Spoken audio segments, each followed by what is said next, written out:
มอต้นสงคงมีไซนิมนต์ออกมาข้างนอกอยู่เลยเนาะต้นสงนาแดนเนาะอันดับ3ในคังสังบรียืนอย่างนั้นเนี่ยอันดับ3วิสาขมัดได้แก่สัมมเนรคณิงคมพักดีจากมอต้นสงแก่นเฮา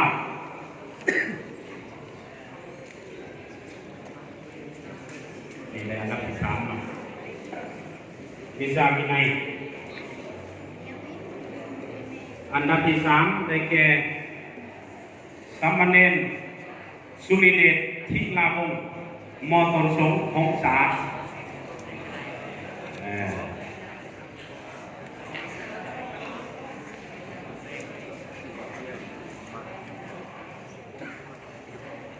เขาจะได้มอบรางวัลเลยเนาะการในการมอบนี้เนาะต่อไปขอเรียนเชิญท่านอาจารย์ประภาสเกี่ยวกับวันของหัวหน้าของการกรรมการศึกษาสงฆ์ในขึ้นมอบรางวัลที่3เนาะ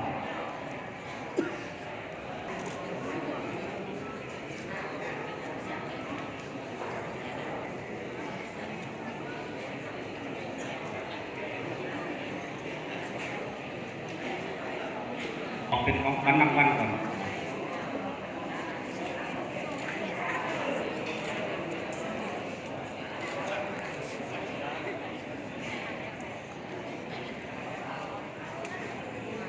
อันดับที่3นี่เป็นเงินสด200,000 กีบเนาะการว่าปีนาในที่ไม้กระดิ่งเนาะ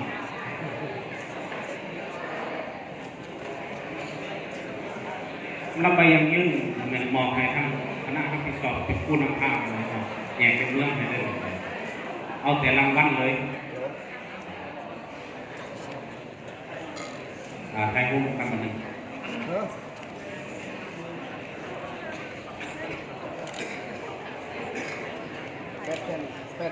เอาแต่อันดับที่2มาเลย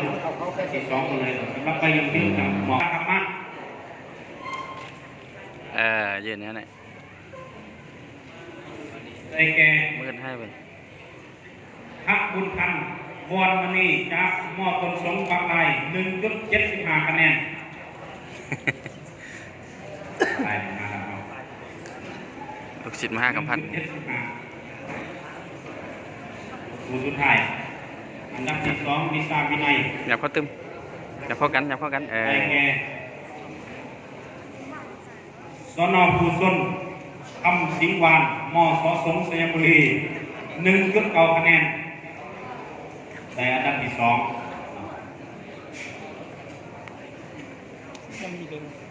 สำหรับอันดับที่2ขออย่าไปเติมอย่าไปเติมพระอาจารย์โกเกียวพรวิไลคณะกรรมการศึกษาสงฆ์ได้ขึ้นมอบรางวัลอันดับที่2สำหรับวิชาภาษาบาลีวิชาธรรมะและวิชาวินัยในยังบุรีในจะเข้าหรอเดี๋ยวเนาะ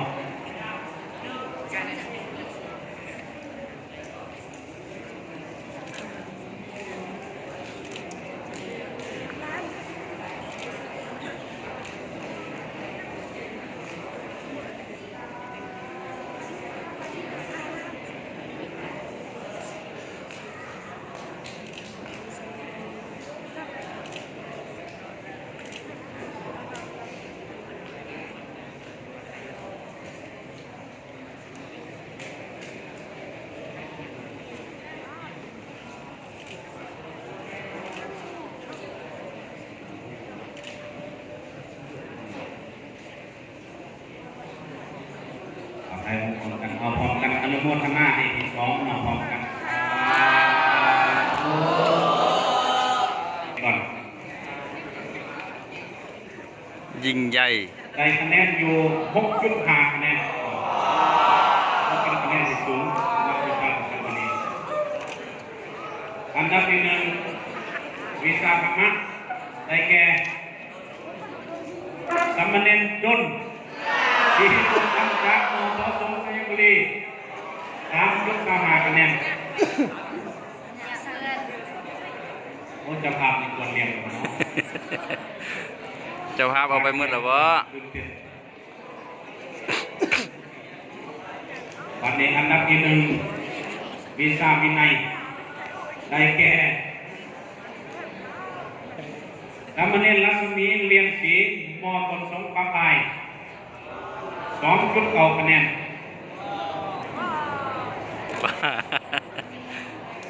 มีปลาปลายมาแล้วเนาะได้มาหนึ่งกันต่อไปขอกับคณะนิมนต์อาจารย์สมพรขับเจริญห้องเจ้าคณะแฝงในเป็นหมอบรางวัลที่หนึ่งในเรื่องเป็นแซ่บเราเป็นอันดับที่หนึ่งสำหรับการสอบเสียงนักเรียนเก่งอันดับที่หนึ่งมีได้500,000 กีบเนาะอันนี้ถือว่าเป็นคำคิดเนาะ500,000เนี่ยเนาะทางนาเนี่ยทำกระดาษเนาะแสดงว่าผู้ใดมีม.3ที่ดีเยี่ยมโตเนาะปีที่มาในม.4ปีที่มาในทางม.7ทางสยบุรีแล้วก็ม.7ทางหนองเทียงเนาะจะได้สอบด้วยกันลงทางต่อไป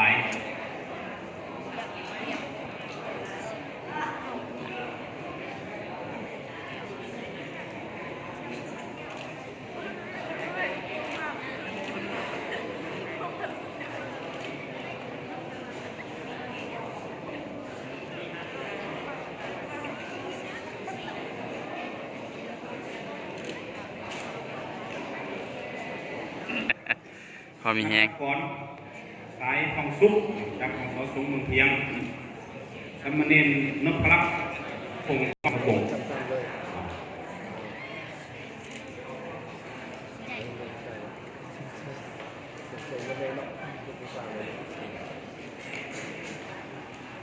ต่อไปขอประหลัดคณะนิมนต์พระอาจารย์เพียงศักดิ์พุทธเจริญห้องเจ้าคณะแฝงนำวิชาการกรรมธิการให้วิดีโอจับไปในขึ้นหมอก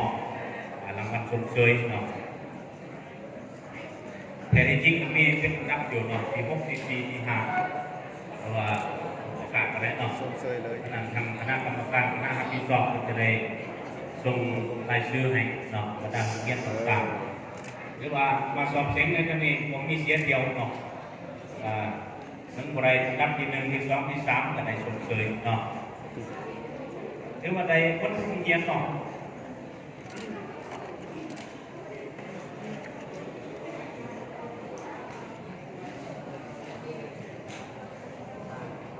หรือว่าตรงนี้จะได้ไปแข่งขันกันเองคนหนึ่งเนาะในขันมอปลายขันมอ7ว่าเขาได้อันดับรางวัลชมเชยในตรงนี้เนาะสุดต่อไปเนี่ยครับว่าที่รุ่นประมาณที่3ที่2ที่1ให้ได้เนาะส่วนในสยามบุรีเอาไป2 ที2 วิชาเนาะอันนี้เป็นวิชาของอาจารย์ของพุทธธรรมราชวิชาของสังฆลีสุดที่มาเนี่ยอาจารย์จะเสริมทางวิชาอะไรอยู่เนาะอาจารย์บุญสู้แก่นเท้าทางอาจารย์อินไว้ทางเมืองเทียมอาจารย์โบราณทางภาคใต้ทางภาษาบาลีวิชาธรรมะวิชาวินัยของเราเนี่ยถือว่าเป็นคำคิดเนาะใหม่ๆ บุพเพที่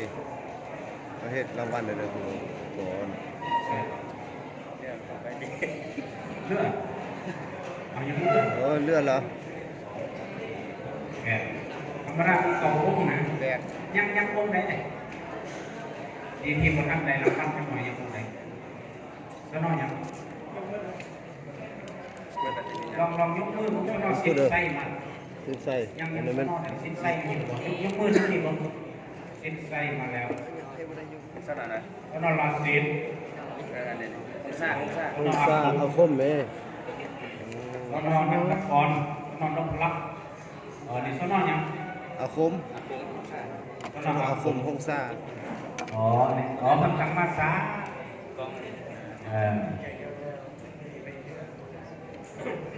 ทั้งมาซาก็ได้50,000เหมือนกันเนาะไอ้พระอาจารย์มันไทยหกกันเนาะ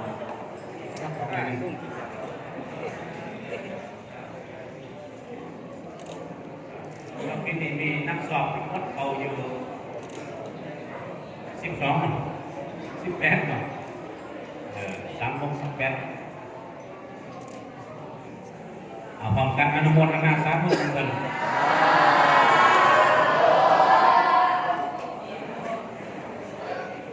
นี่ต่อไปเป็นการมอบรางวัลชมเชยใน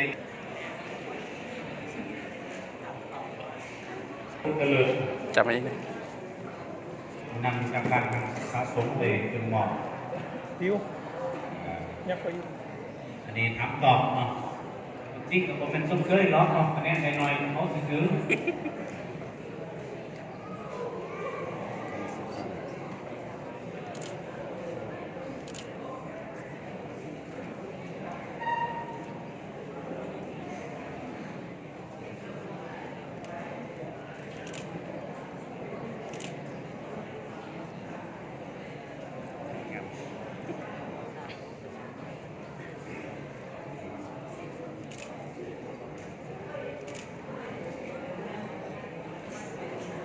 ไทยผมคนโซ่เลยเอารางวัลอะไรมาได้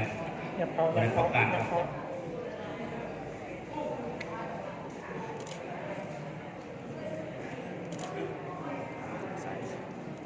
ในเก่า10,000เนาะเอาการอนุโมทนาสาธุกันเพิ่น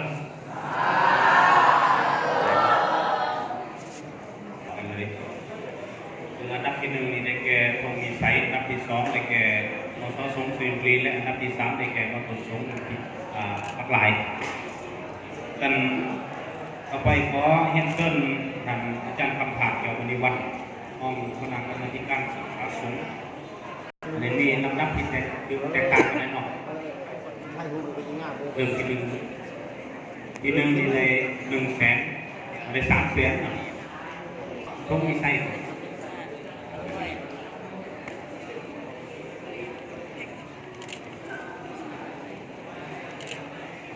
สาธุ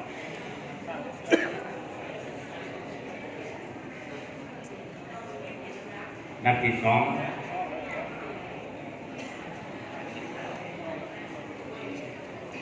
มสสงฆ์สุรินทร์บุรี210,000มี10,000แสดงว่าพวกลงทุนรางวัลเนี่ยรางวัลที่3นี่130,000กิฟต์ เงินน้อยเงินไล่กันได้บวกลบคูณหารกัน เงินไล่หมด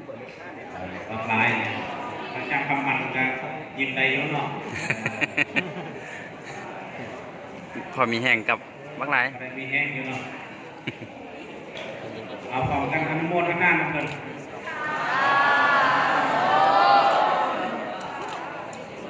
เงินอยู่400,000กิฟต์ จะไปดูถ้ามัน มี ได้ไป พระอาจารย์บัวเกี่ยวพรวิไลคณะกรรมาธิการศึกษาสงฆ์ยืนเป็นลำดับเลยวันนี้กันนายกับลูกน้องกับประธานกันนะเนาะแต่ยืนให้ยืนกันระดับที่ไปยันเป็นซักคือทั้งขนอยปีจะเรียนจนเนาะ3ยังมีพระอาจารย์วิเชียรทองกินต้องเจ้าคณะเมืองมาบอก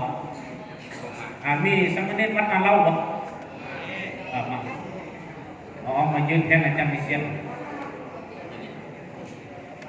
มีพระอาจารย์ตุนีวัดคำมาบอกวัดปันปง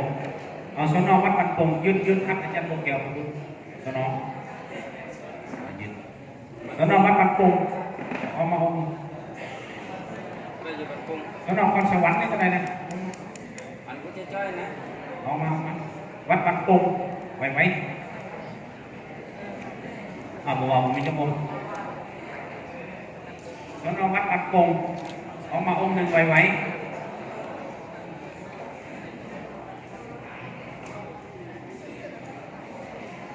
เห็นไว้นั่นจะบอก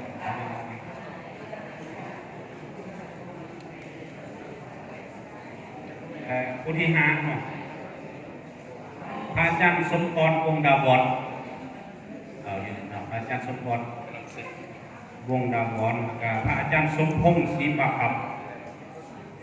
อันนี้วัดปันปงยืนเรียงอาจารย์สมพรอาจารย์สมพงษ์นี่อยู่วัดปันปงเนาะคนมาฝึกงานอยู่ของการอบสแขวงอันนี้กฎหมายอาญาเรียนกฎหมายมาแล้วก็มีพระอาจารย์สมคำปัญญาดีอาจารย์สมคำอยู่กับสนวัดสว่างสนอยู่วัดสว่างนะ สนอยังไรครับสนอโนซักออกมาแทนพระอาจารย์สมคำ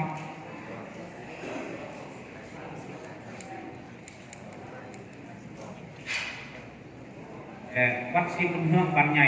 องค์หนึ่งเนาะอาจารย์เป็นสักอยู่นี่แหละเอาอีกสนอหนึ่งวัดปันใหญ่สนอของเพนแล้วก็คณะสงฆ์วัดศรีสว่างคง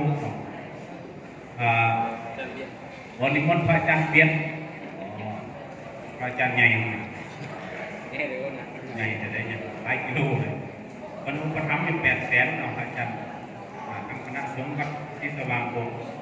คณะสงฆ์วัดเพชรพระศิรินทรารามบัดแกงจำนวน1 ล้านกีบบัดแกงเอาสนอบัดแกงองค์สนอวัดบัดแกงสนอยังสนอลิต้าเลด้าสนออะไรออกนะสนอออกกาดาเนี่ยอันนี้เพิ่นอุปถัมภ์1 ล้าน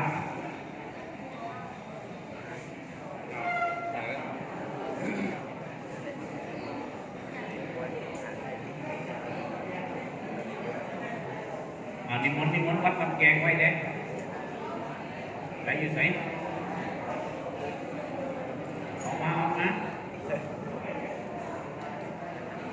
คือมันเป็นสนอนมันเป็นยางไหมภูมิเอาภูมิจะร่วมมาวัดบัดแกงนะว่าไงอ้าวไป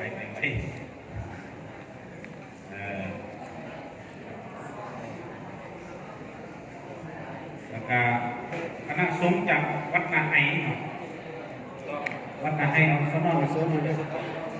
ต่อบนสุดบุญต่อบนสุดบุญเลยวัดนาไฮเอาสนอนนาไฮเอาเป็นมนต์ซ้อนอยู่เป๊ปซี่นาไฮเป๊ปซี่มิรินดาบอกกันไก่ มิรินดาบอกใส่น้อยสนอใส่น้อยกันเลยสนอใส่น้อยใส่เดี๋ยวสุดท้ายเอาสนอวัดกุฎหอก1 องค์เนาะดินวัดกุฎหอกมั้ง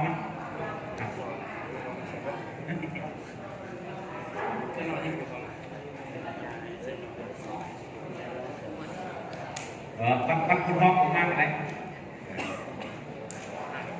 บอกมากอะไรกุฎหอกมากหรอนี่กุฎหอกให้นี่วัดยังจั่ววัดยัง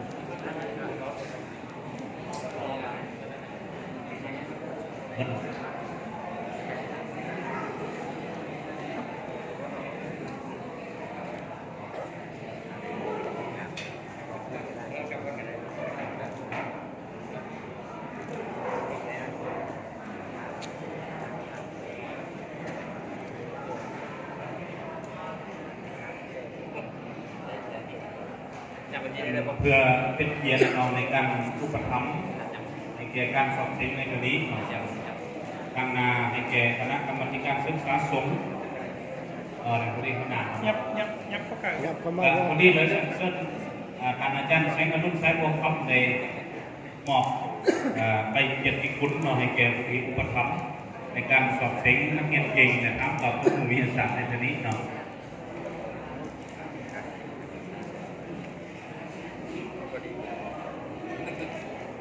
คือพระอาจารย์เวียงศักดิ์ในนามส่วนตัวเป็นในช่วยในอุปถัมภ์ในการ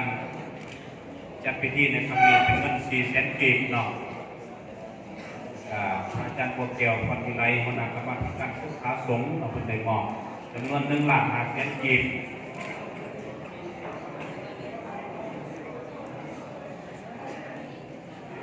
และมีพระอาจารย์พิเศษ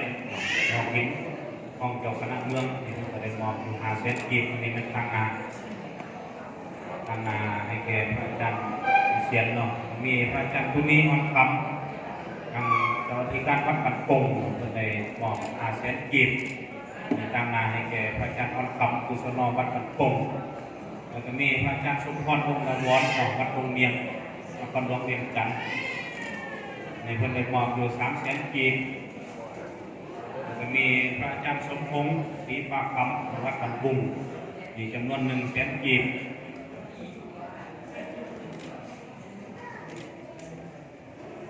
จะมีพระอาจารย์สมคำปัญญาดีทางวัดศรีสว่างวงศ์เพิ่นได้มอบ300,000 กีบนี่มันตัวแทนของอาจารย์สมคำเนาะมันหักแทนมีคณะสงฆ์จากวัดศรีบุญเรื่องปัญญาการนำทางโดยพระอาจารย์เทียมทรัพย์อาจารย์ดาวซิดมีสนองของเทศนะครับแล้วก็คณะสงฆ์วัดศรีสว่างวงศ์วัดศรีบุญเรื่องปัญญาในในอุปถัมภ์จำนวน400,000 กีบคณะสงฆ์วัดศรีสว่างวงศ์ในในอุปถัมภ์จำนวน800,000 กีบตามนามพระอาจารย์เปลี่ยนยุทธพระอาจารย์ใหญ่จังหวัดศรีสว่างจังหวัดสงฆ์แล้วก็มีคณะสงฆ์จากวัดเทพศิรินทรารามบัดแกงจำนวน1 ล้านแล้วก็มีคณะสงฆ์จากวัดนาไหจำนวน200,000 กีบอันนี้คือรายชื่อผู้ที่กระทำในการมอบแล้ว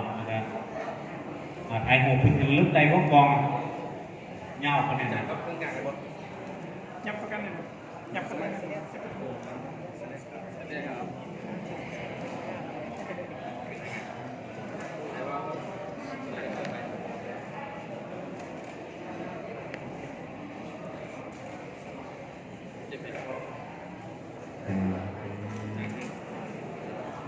พร้อมกันสาธุกันสาธุ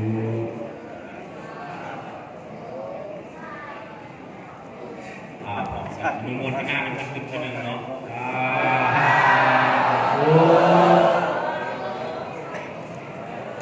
แต่วินาทีเศษเนาะนั่นต่อไปขอนิมนต์แม่ขาวจันทวีเดินขึ้นถวายของขวัญของที่ระลึกไปแก่ผู้ที่ได้อันดับที่ 1ในที่ว่าเป็นน้ำจิตน้ำใจจากแม่ขาวจันทวีที่วัดศรีสว่างวงศ์ของห้องนี้คือมีจิตใจเมตตาในการถวายเราเป็นการสุดยุ่งเป็นน้ำจิตน้ำใจให้แก่ผู้ที่เสงในอันดับที่ 3 ที่ 2 อันดับที่ 1ของแต่ละวิชา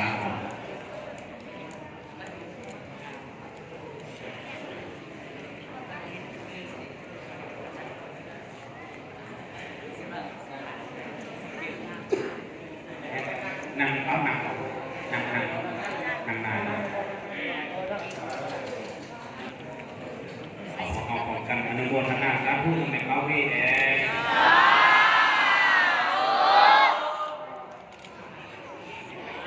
ประการมายังพระอาจารย์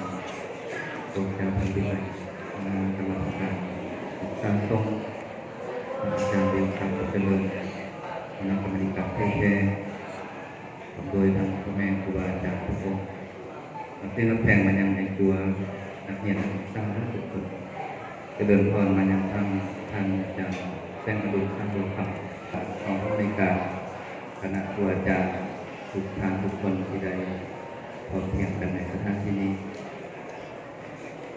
ก่อนอื่นก็โมทนาที่การนำเจตนาบุญกุศลก็คือความเพียรสามัคคีเป็นน้ำหนึ่งใจเดียวของทุกคนที่เกี่ยวกับงานสำคัญเรื่องนี้